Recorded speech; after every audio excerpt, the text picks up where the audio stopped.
Good morning from Bucharest, Romania. It is 7 o'clock in the morning and I am just about to go down and make breakfast. I'm waiting for a Romanian guy who is going to come today and promise to show me some really interesting insights from Bucharest. So as I said, I'm gonna spend another one day here. I try to show you as much as possible from this great city. And tomorrow I will hit north. Alright, let's do it. Another day, another adventure. With the great help of my friend Arthur. Hello. We're gonna have a wonderful day. You promised to me a wonderful day, yes? Yes, I promise, and I promise that you will not forget it. Absolutely, absolutely. So we're gonna ride around Bucharest and for about 2-3 hours to record what I have missed yesterday, and then we're gonna ride around 2 hours north from Bucharest, yeah? Of course, we're gonna make a very nice road on the mountain. This is what I like about Romania, that from the capital of Romania, from Bucharest, in 2 hours you're on top of the mountain, over 2,000 meters. Excellent. It's an amazing thing here. Excellent, let's do it, huh? Go.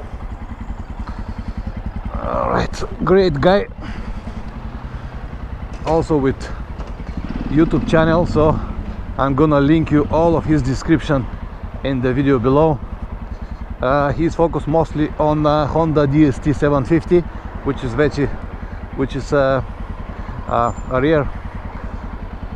rear bike, and he done a lot of video reviews and also a lot of test rides and all the information that he has, so might be very useful for many of you. And this is the boulevard that I have been yesterday. We record most of the stuff here with Nikolai, so I'm gonna just ride it now and focus on the things that I have missed yesterday. But definitely Bucharest is a beautiful city. Yeah, the end, Bucharest is a big city, even that it's less crowded now because of the holiday month, because of pandemic and all stuff like that. It's still big city. So, and it is Monday, we have to have this in consideration, but it's fine, it's all right. So we're gonna film the parliament or the people's house, because yesterday the light was not so good. So now it's going to be much better. So we also plan to have some drone footage, so it will be nice. Oh, much better view now. Now the sun is behind us and this boulevard is open because yesterday was closed. So now I'm gonna have a much better shot here, much better.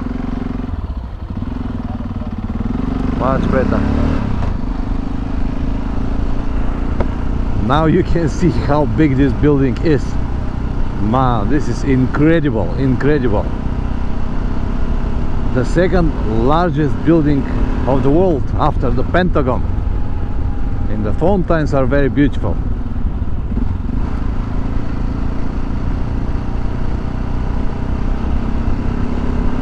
And it has some kind of optical illusion because it is so big. You can see it from the distance, but you can't really see how big it is until you park in front of the building.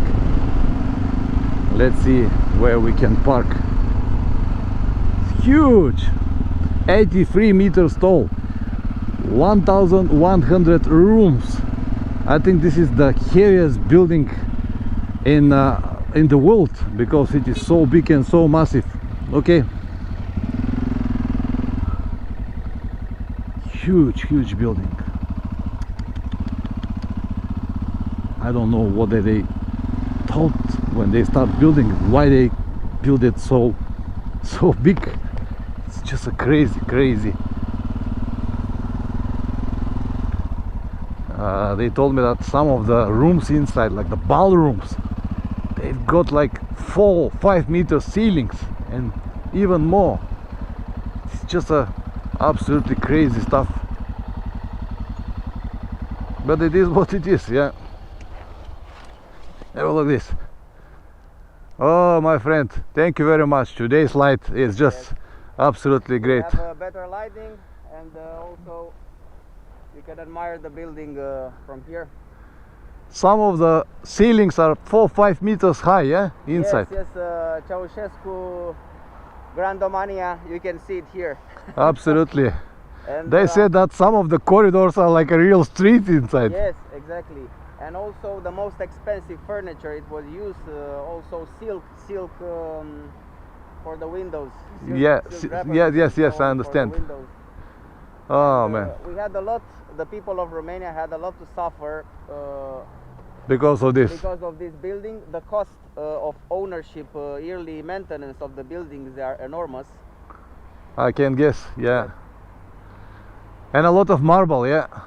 Only marble, only expensive wood, everything which was the most expensive, it was used to build this building. Just for show. Yes, just for show, and just it tries to be a copy from a similar building from Moscow. Incredible. Arthur promised that we're gonna stop on a place that we can lift a drone because he is forbidden. Let's see what we can get. The fountains. I got it in full power now. Beautiful. Very beautiful. The original name of the parliament and this boulevard was the victory of the communism. Of course, it was renamed recently. This is the National Library. Beautiful building.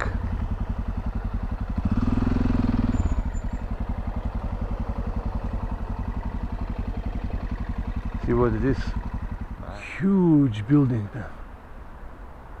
And the opposite side, it's the court, Tribunal Bucharest. And here now we're gonna lift the drone, so we're gonna have the boulevard face to the people's house.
Very good, very good. Let's find now this delta that he promised, like a big spot with natural habitat right in the middle of the city center. This will be interesting.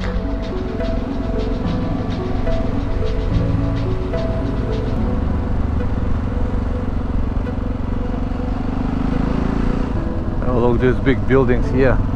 Artur told me that the apartments there on the top floor cost around €500,000, just because they are located very close to this delta. Expensive apartments on the top, yeah? Of course, you can even pay €1 million for a special view. Crazy stuff. It's really impressive, but we both agree that it doesn't worth to spend so much money for this.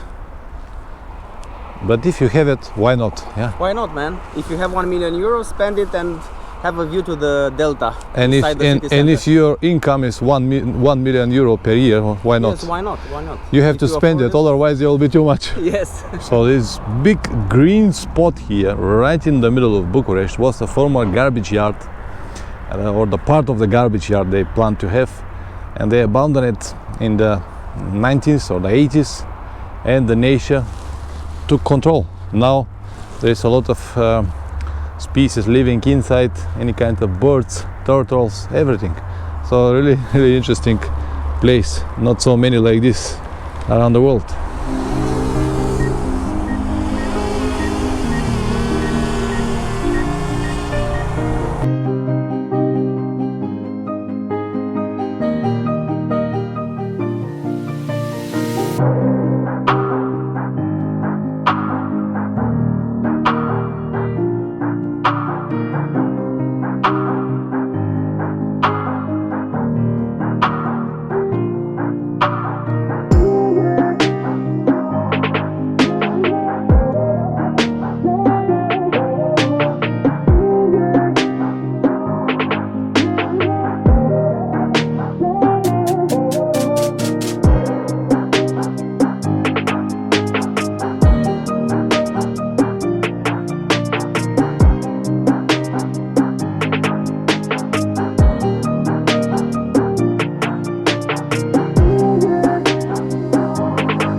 Mission completed.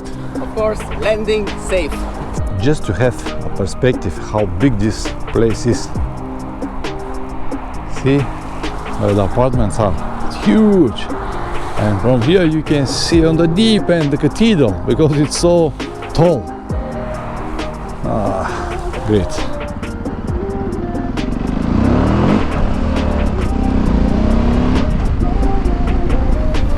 This was great experience to have.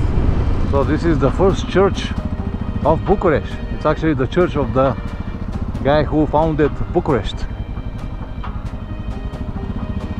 Interesting.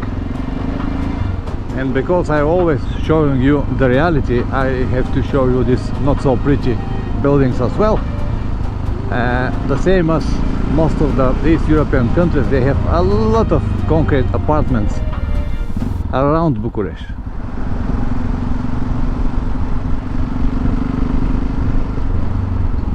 Now we're going to one interesting spot which is named Kilometer Zero, which is right in the middle of Bucharest.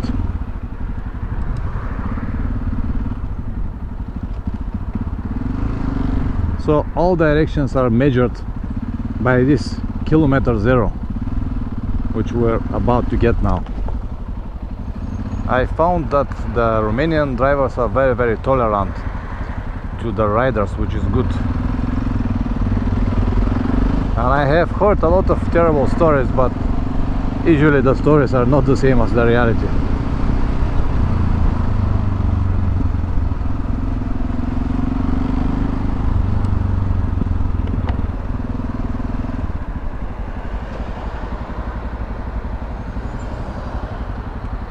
Alright, Arthur, tell me a little bit more about the place now. We are in Ground Zero in Bucharest, or Kilometer Zero in Bucharest, the place where the revolution took place 30 years ago. And this is the monument dedicated to the people which are sacrificing their lives for liberty 30 years ago. And this is a symbolic place, a place where we're gathering to protest against everything which... The communism, against the communism. Against the communism and against everything which goes wrong in this country. And so many things went wrong, yeah? Too many things to protest, yes. And what are the buildings over there? There is the monument over there. And this, what is this? On the church, or what it is over there? On the left side we have Colțea Hospital. It's Okay. a symbolic hospital. Okay. Inside an old building. On the right side we have university. Yeah. Also, it's a symbol of liberty. The people, they were climbing over there and protest. And Intercontinental, yeah? Yes, this was for many times the highest building in Romania, in Bucharest, sorry. Sometimes you can make amazing photos with the mountains from that spot. Okay. You can catch the Intercontinental, and on the back you can see the mountains. If you are lucky and the weather conditions are allowing, you can catch a very nice picture with the mountains from the center of Bucharest. Alright, my friend, thank you very much. Let's move because we stop on this port. Perfect. I told you this many times, but I'm gonna tell you again. Without the local guys, there is no chance to visit all places or to see everything that you should. It doesn't matter how much time you're gonna spend reading the history and preparing yourself, because most of the things are inside. That's why you always need to contact someone to show you the city or whatever attraction you want to see properly.